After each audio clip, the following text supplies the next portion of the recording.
누가복음 19장 28절에서 34절입니다. 예수께서 이 말씀을 마치시고 앞장서서 걸으시며 예루살렘으로 올라가고 계셨다. 예수께서 올리브 산이라 불리는 산에 있는 벳바게와 베다니에 가까이 오셨을 때에 제자 두 사람을 보내시며 말씀하셨다. 맞은 쪽 마을로 가거라. 거기에 들어가서 보면 아직 아무도 타본 적이 없는 새끼 낙이 한 마리가 매여 있을 것이다. 그것을 풀어서 끌고 오너라. 혹시 누가 너희에게 왜 푸느냐고 묻거든 주님께서 그것을 필요로 하십니다 하고 말하여라. 보내심을 받은 사람이 가서 보니 예수께서 그들에게 말씀하신 그대로였다. 그들이 새끼 나귀를 푸는데 그 주인들이 그들에게 말하였다. 그 새끼 나귀는 왜 푸는 거요? 그들이 대답하였다. 주님께서 그것을 필요로 하십니다. 아멘. 예수님께서 예루살렘에 입성하셨습니다. 마태복음, 마가복음, 요한복음에 다 기록되어 있는 말씀입니다. 28절에 예수께서 이 말씀을 마치시고 앞장서서 걸으시며 예루살렘으로 올라가고 계셨다고 했습니다. 예수님은 머나 비유를 끝으로 여리고에서의 사역을 마치시고 예루살렘으로 떠나셨습니다. 여리고에서 예루살렘은 30km였습니다. 예수님은 거의 목적지에 도달하셨습니다. 전에도 예수님은 예루살렘을 여러 번 방문하셨습니다. 그러나 이렇게 표현하고 있지는 않습니다. 이전과는 다른 목적으로 그곳에 가신다는 사실을 암시합니다. 메시아로서 예수님의 사역을 완성하시기 위한 행로였습니다. 여리고보다 예루살렘은 지대가 높았습니다. 그래서 올라가고 계셨다고 했습니다. 예수님은 십자가의 길을 앞장서서 가셨습니다. 나의 십자가를 지고 예수님을 따라가는 일을 앞장서서 해야 합니다. 29절에 예수께서 올리브산이라 불리는 산에 있는 벳바게와 베다니에 가까이 오셨을 때에 제자 두 사람을 보내시며 라고 했습니다. 올리브산은 올리브가 나무가 많아서 그렇게 불렀습니다. 산의 높이가 900m였습니다. 예루살렘보다 200m가 높습니다. 올리브산의 정상에서는 예루살렘 시가지를 쉽게 볼 수 있었습니다. 벳바게와 베다니는 예루살렘 동편에 인접한 지역입니다.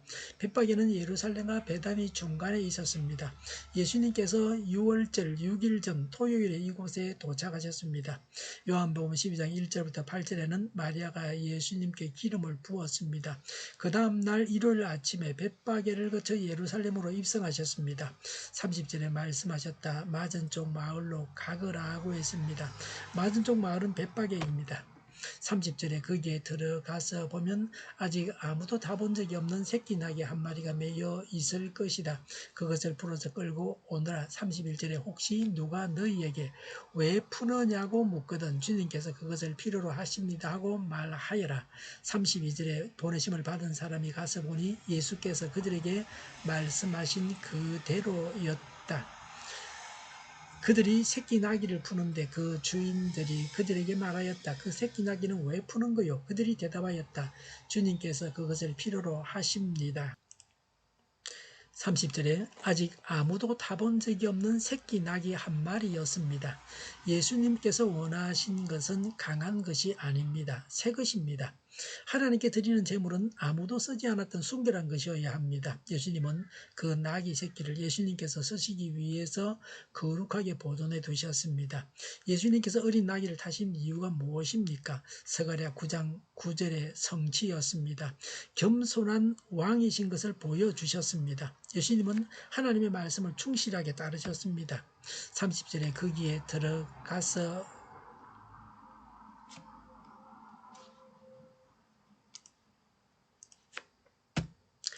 메시아의 본질을 가르치기 위해서였습니다. 공생애가 끝나갈 무렵에 사람들은 예수님을 메시아로 어느 정도 알고 있었습니다. 물론 그들은 예수님을 정치적 메시아로 오해했습니다. 무력으로 평화를 이룰 분으로 알았습니다. 그러나 예수님은 평화를 이루기 위해서 오셨습니다.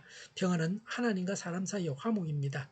사람들 사이의 화목입니다. 그래서 예수님은 평화의 상징인 나귀 새끼를 타고 입성하신 것입니다. 우리는 생활 속에서 무력이나 폭력을 사용하고 있지 않습니까?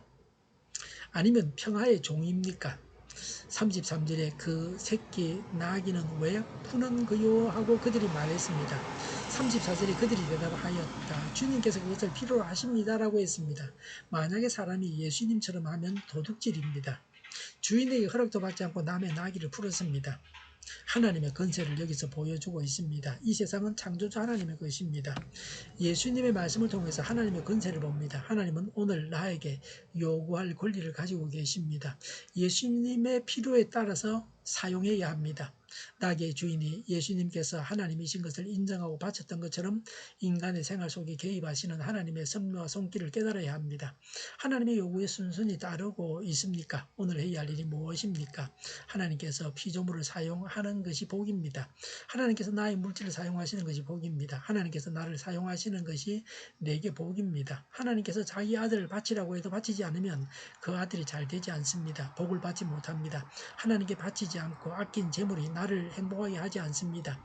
그 재물은 섞여서 버리게 됩니다. 우리의 행복을 위해서도 하나님께서 요구하실 때에 바로 드려야 합니다. 종이 공장에서 나올 때는 다 같은 종이입니다. 그런데 술집 선전하는 전단이 되기도 하고 복음을 전하는 전도지가 되기도 합니다. 어느 종이의 운명이 아름답습니까? 하나님의 뜻대로 드려지는 것이 아름답습니다. 하나님은 만물의 주인이십니다. 하나님께서 요구하실 때에 하나님께 우리 자신을 드리고 우리의 소유를 드려야 합니다. 또 우리 자신을 하나님의 도구로 평화의 도구로 사용해야 합니다. 기도하겠습니다. 하나님의 뜻대로 드립니다. 하나님의 뜻대로 사용하옵소서. 오늘보다 내일이 더 낫게 하옵소서. 교회가 분열되지 않고 하나가 되게 하여 주시옵소서. 모든 언론이 제 역할을 다하게 하여 주시옵소서. 정의가 강물처럼 흘러가게 하여 주시옵소서. 하나님을 대적하는 법을 만들지 않게 하시며 있어야 할 법을 폐기하지 않게 하여 주시옵소서. 있어서는 안 될 법을 만들지 않게 하여 주시옵소서. 선거 부정이 없게 하시며 부정선거 시비마저 없게 하여 주시옵소서. 코로나19가 물러가고 전 세계적으로 백신을 신속하게 대량 생산해서 충분히 공급하고 치료제가 나오고 갇힌 생활이 끝나게 하여 주시옵소서. 수도권과 부산과 영도의 환자 폭정을 막아 주시옵소서. 우리 동민교회가 만구는 집 하게 하여 주시옵소서. 예수 이름으로 명하노니 모든 병만은 물러가고 몸의 모든 부분들은 온전하게 될지어다. 신유의 기적을 베푸셔서 지금도 저희의 질병을 고쳐 주시옵소서. 코로나를 치료하는 모든 자들을 고치시고 온전케 하여 주시옵소서. 저희와 교회와 나라 민족을 불쌍히 여겨 주시옵소서. 잘못된 것을 제거해서 성결하게 하여 주시옵소서. 교회와 나라의 지도자복을 허락하여 주시옵소서. 하나님께서 기뻐하시는 교회와 나라가 되게 하여 주시옵소서. 날 맑은 공기를 마실 수 있게 하여 주시옵소서. 공부하는 학생들에게 지혜를 다하셔서 앞서가게 하시며 합격의 영광을 누리게 하여 주시옵소서.